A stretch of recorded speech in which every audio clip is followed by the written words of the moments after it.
You slept a full night, you went to bed at a decent hour, you did not wake up much, and you got up this morning tired anyway. And yesterday you did about half of what you used to do in a day, and it cost you twice as much to do it. So you have started wondering quietly whether this is just what your age feels like now. Come sit by the fire with me a minute, because I want to tell you what the old ones would have said, and I will tell you right at the start so you are not waiting on it. They would not have blamed your age, and they would not have blamed a single person in your family either. They would have looked at the fire and said something very plain. You cannot keep a fire burning by giving away all the wood. That is all this is. You have been keeping other people warm, and you have been doing it out of love. And nobody ever told you that the one who keeps the fire has to keep some fire. So today we are going to find where your wood has been going without pointing a finger at anybody, and then we are going to put some back on your own. Pull that chair closer. It is warm in here, and there is nowhere either of us has to be. This is the hour when the work of the day is behind you and the talking gets honest, and that is the hour I want for this one. Let me say plainly who I am before I go any further. I am a character, an elder brought to life with the help of AI, and what I bring you is a retelling. I am not an elder of the Dine nation. I do not speak for them, and I would never claim their authority as my own. What I can carry along is the shape of a teaching that reached me and stayed, offered carefully, from the outside, with respect for the ones who held it first. And I will say up front that the Dine are not one single voice on this. Families tell it differently, regions tell it differently. What I give you tonight is one telling among many, not the correct one. The prayers and the ceremonies that belong to this way of seeing are not mine to open, and I will not open them. I can only offer the everyday layer, the part any of us can live by. Now let me start where I think you need me to start, which is not with the teaching at all. It is with you. You are not lazy. I know that word has been sitting in the back of your mind, probably late at night, probably more than once. You looked at the short list of things you got done, and you compared it to the long list you used to get done at 40, and you decided the difference must be that you have gone soft. That is not what is happening. And you are not selfish. You have thought that one too, on the day a small favor was asked of you, and something in your chest said no before your mouth said yes. You took that no as proof that you have turned into a person who does not love the way she used to. It is not proof of anything of the kind. And you are not failing. Here is the part people are never told, and it is the strangest part. It is not the cold ones who run empty. It is not the ones who never showed up. The ones who run emptiest are almost always the ones who loved the hardest and gave the longest and were the most dependable person in the family for 30 straight years. That is not bad luck. That is arithmetic. The person everybody comes to is the person the wood goes out from. So let me tell you the way the old ones understood a person, because it will make the rest of this easier. There is a word I want to handle carefully, and the word is ke. As it was given to me, and as I understand it from the outside, ke is the whole living web of kinship. It is what ties you to your relatives by blood and to the ones who might as well be blood, and it goes out further than that, out to the land and to everything living on it. It is not a rule about family. It is closer to the ground you stand on. It is sacred, and I say that word carefully, and I say again that I am only retelling what reached me, and that every family and every region holds it a little differently than the next one. But here's what I want you to hear about it. K runs both directions. That is the whole nature of it. You carry your relatives, and your relatives carry you.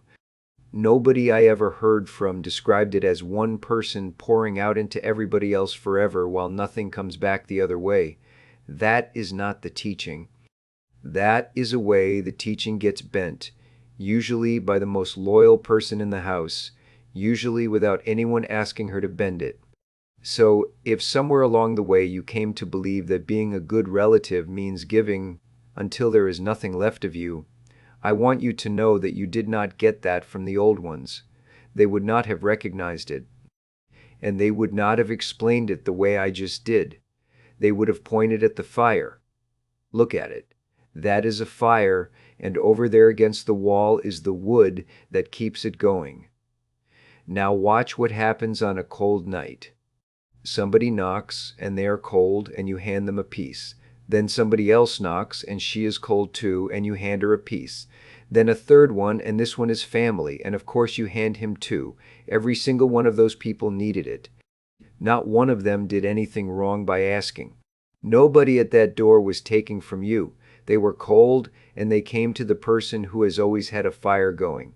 And then it gets late, and you look down, and the fire is low. And here is the thing nobody thinks about while it is happening. It is not just you sitting in the cold now. There is nowhere warm for anybody to come to anymore. The place people came to has gone out. That is the whole teaching, and it is not a lesson about anyone being wrong. It is just what wood does. The one who keeps the fire has to keep some fire, not because she deserves it more than the others, because if she does not, in a month there is no fire for the others either. So let us go find where yours has been going. And I want to be careful about how we do this, because there is an easy version of this talk and a true version. And the easy version would have me tell you that somebody has been taking from you. I am not going to tell you that because in most houses it is not true, and because you love these people, and I will not put a wall between you and them tonight. The old ones would not have asked what is wrong with you.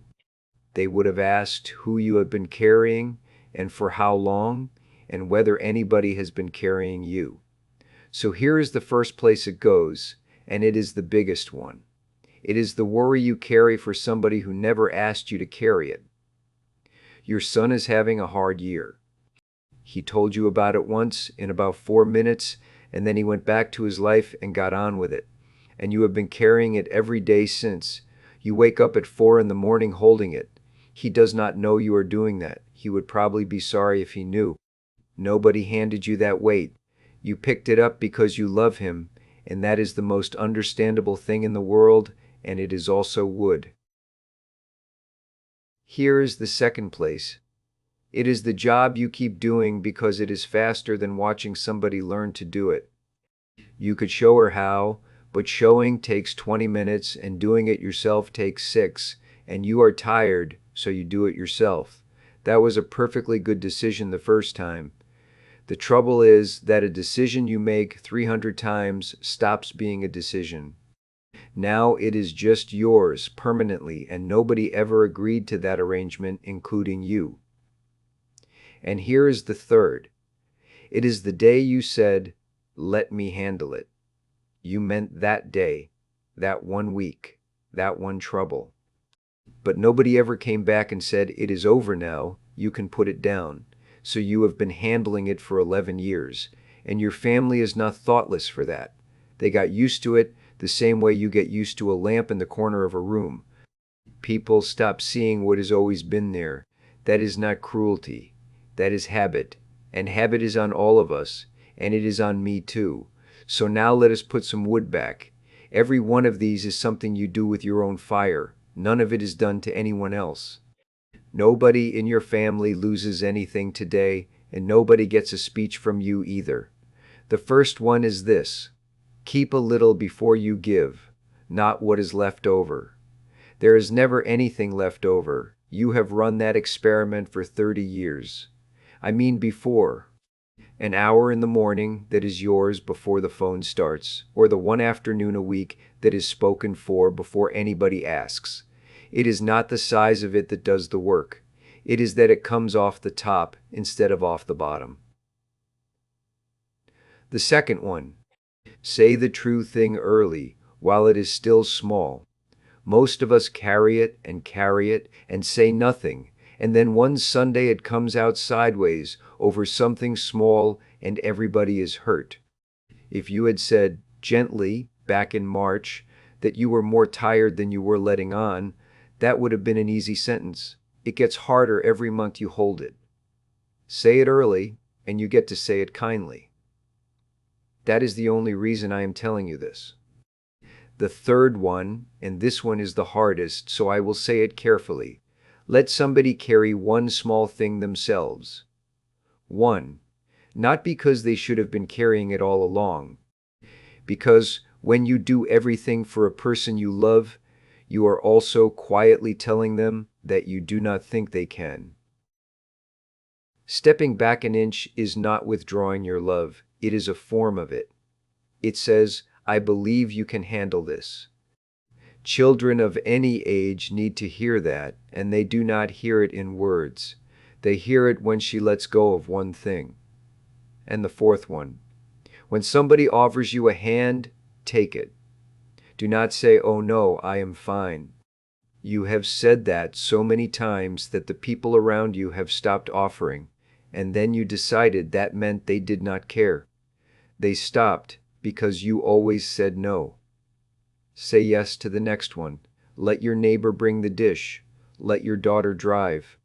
Letting yourself be carried is not the opposite of K. It is the other half of it, and it is the half you have been skipping. That is the whole of it. Love them and still keep your fire. Those two things were never enemies. Now, one more thing, and I want to say it clearly, because it matters more than anything else I have said tonight.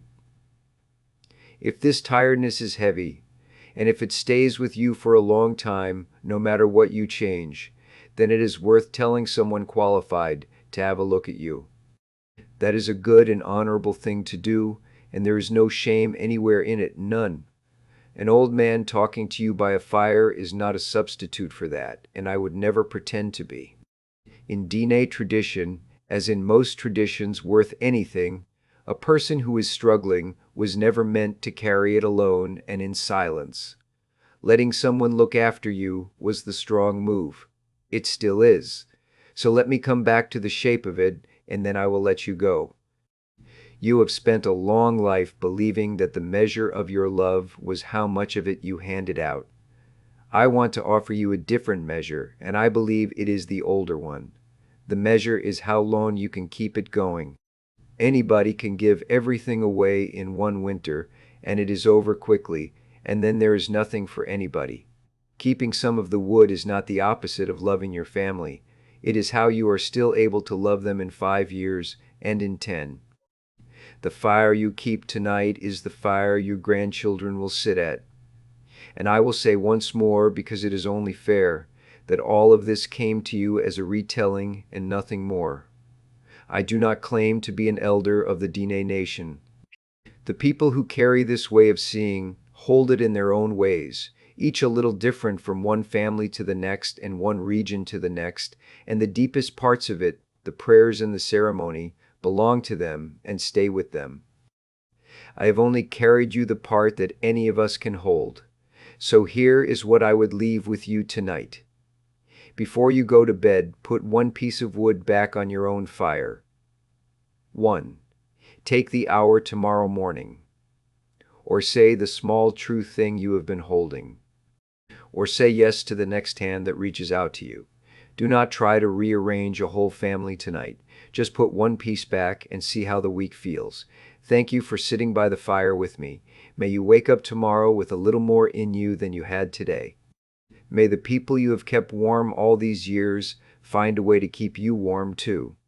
And may you learn, sooner than you think, that there was never a day when keeping some for yourself made you love them any less. Until we talk next time, walk in beauty.